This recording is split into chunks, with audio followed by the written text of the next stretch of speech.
My name is Tony Lollio. I used to be a pretty good singer. I used to be a pretty good guitar player. I am still the best damn songwriter you've ever seen. Yes, sir.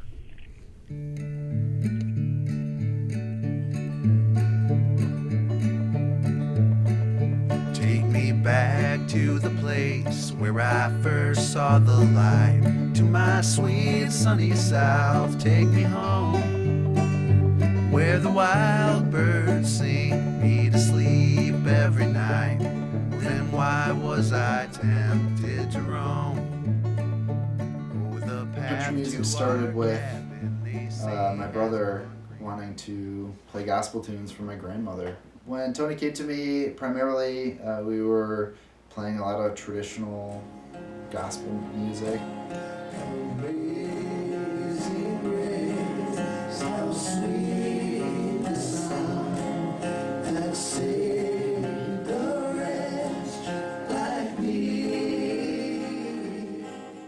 After my divorce, I wrote a series of songs, and I had laid there with my 3-year-old at night, and I taught myself to play the guitar using only my fingers because a pick would have been too loud.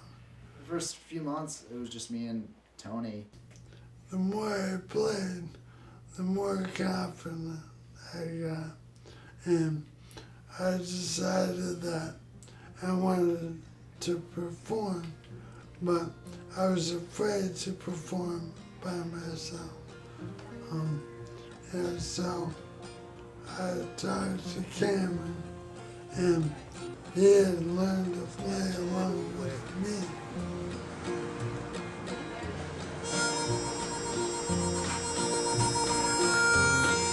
O'er the morning fleet, fast of those young days she did, even in sorrow was sweet. It was Cameron and myself, and Midas and Bus Ride. My friend Ian Herbine was a music student at EMU.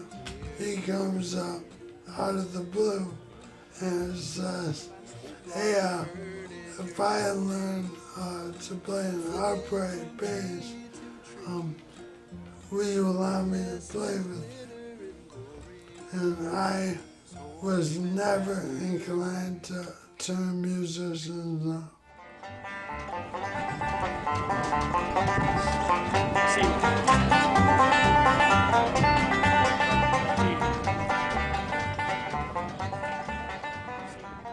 When we had an upright bass out on a street corner, like we were bringing in the crowd. He says, my girlfriend's dad is a harmonica player, and if he brings his harmonicas out, can you play with them?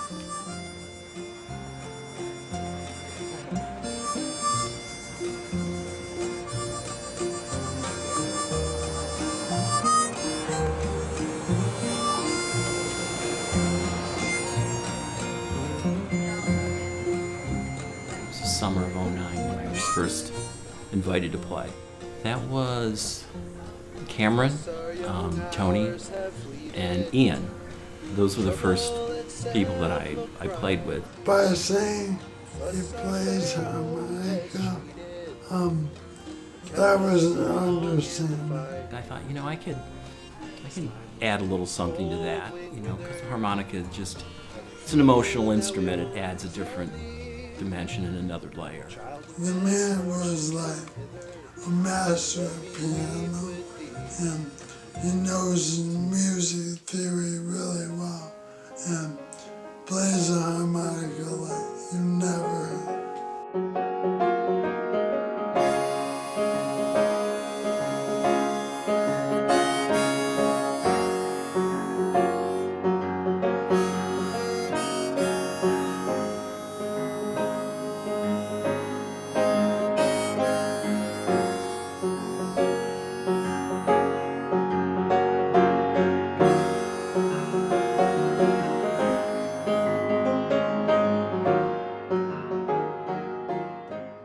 As far as defining our sound, one of the key people that we introduced to the band was King Midas, also known as Justin Gamina. He gained the name King Midas because every string he touched instantly turned to gold.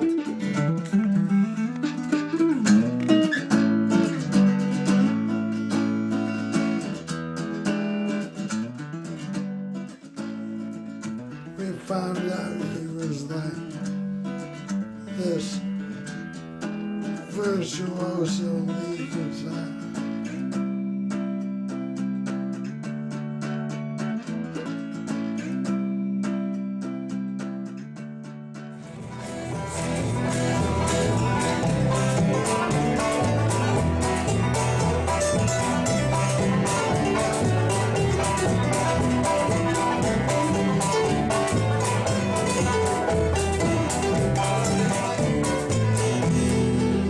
We also had my friend Lollio that was playing banjo and dobro with us.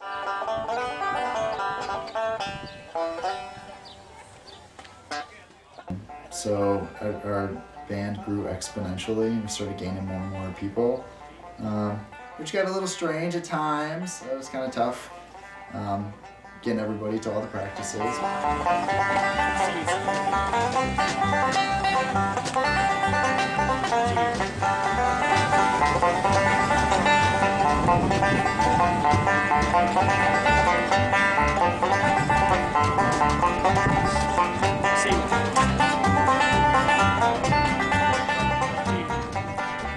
The Raccoons were playing the Plymouth Coffee Bean about the same time that I was. We were all kind of hanging out in the same crowd, and Cameron was a good friend of mine since middle school. So we reconnected on a friend level, and then they were playing music and I was playing music. And inevitably, when you got two guys sitting around with a guitar, you end up playing with each other a little bit. He was playing like real edgy sort of rock and roll.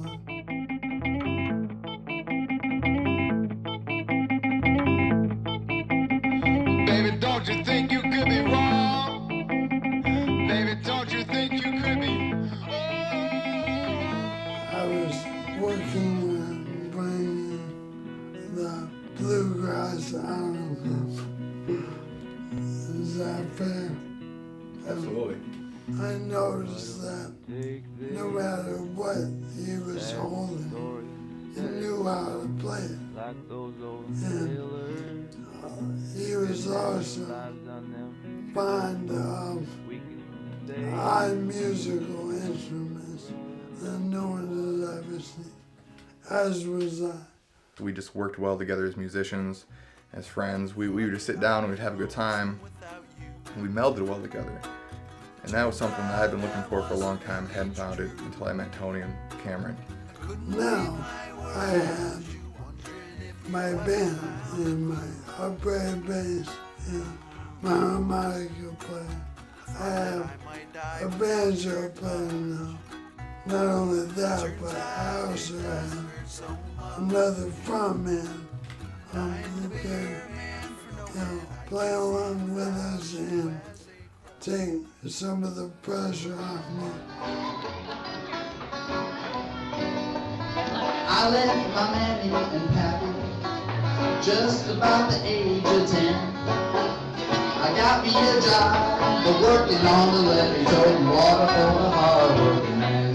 Walk on, boy. Walk on down the road. Ain't nobody in this whole wide world gonna help you carry your load.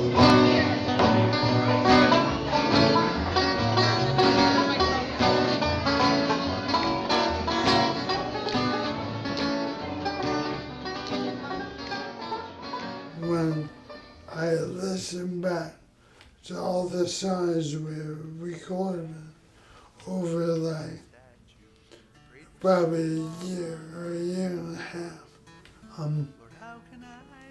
I noticed a difference between how my voice sounded in the beginning and the end. We were playing songs and I was having to change keys. When you change keys in harmonica, a draw becomes a blow, so you're actually playing the song backwards. So for me to change a key in a song, I can do it, and I can do it on the fly, but it's a little intricate to do. So anyway, I said, why are we changing these keys? We've learned these songs, and they're really good songs. And he said, I was having some problems in singing, so I have to sing in a different register. We were up north. We were actually exploring a barn up in the Thumb.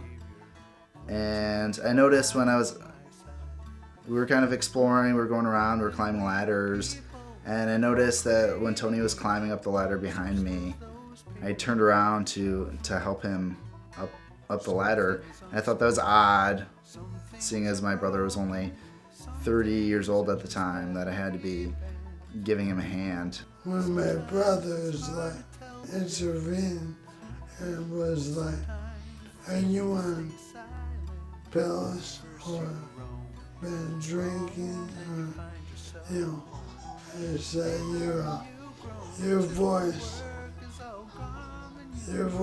is slurring.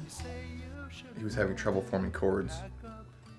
So we were talking, and he said I might have MS, and that might be the reason for my hands not working so well. But I think at the time, Tony knew something was going on, but he just didn't really want to accept it, and he didn't really want to get a definitive diagnosis. But you were in the hospital, and they're looking at me, and I feel fine, and they're telling me, it's Lou Gehrig's disease.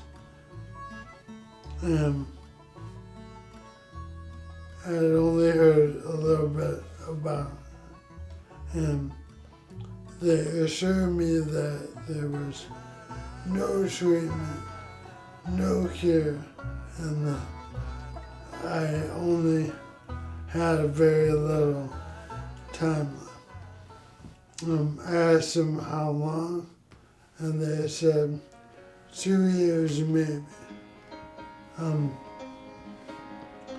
And so that was 2 years ago.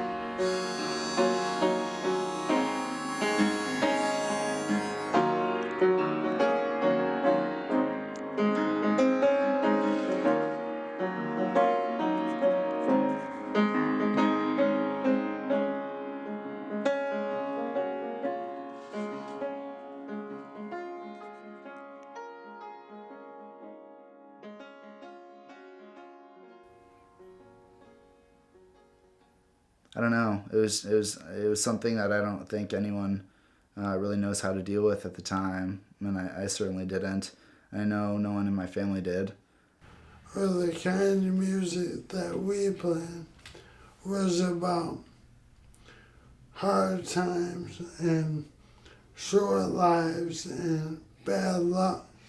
Then really, I was sort of living that reality. We continued to play shows, but it was eerie because every show we played, in the back of our minds, at least in my mind, was the thought that this could be our last show. To me, Tony's diagnosis was the death of the Skinny Raccoons in my mind.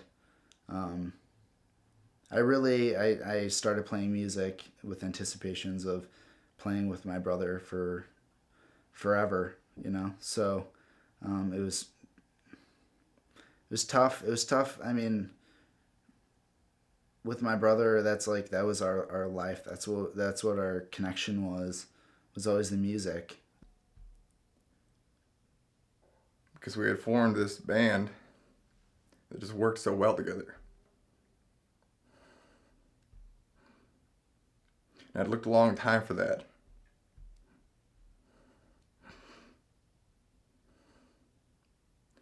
And to lose it to something like this, it's really hard.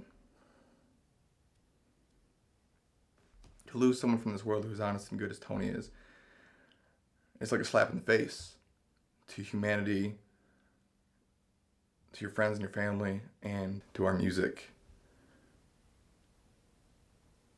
Cameron had always played his own songs or his Johnny Cash tunes. You know, we all kind of had our signature songs that we did. So he had it in him to take the lead. But we weren't sure, I wasn't sure if he was going to. And Cameron told me that he didn't want to play music anymore because he didn't want to play without Tony. I said, you got to keep going. You got to keep playing. You got to keep writing songs. And above that,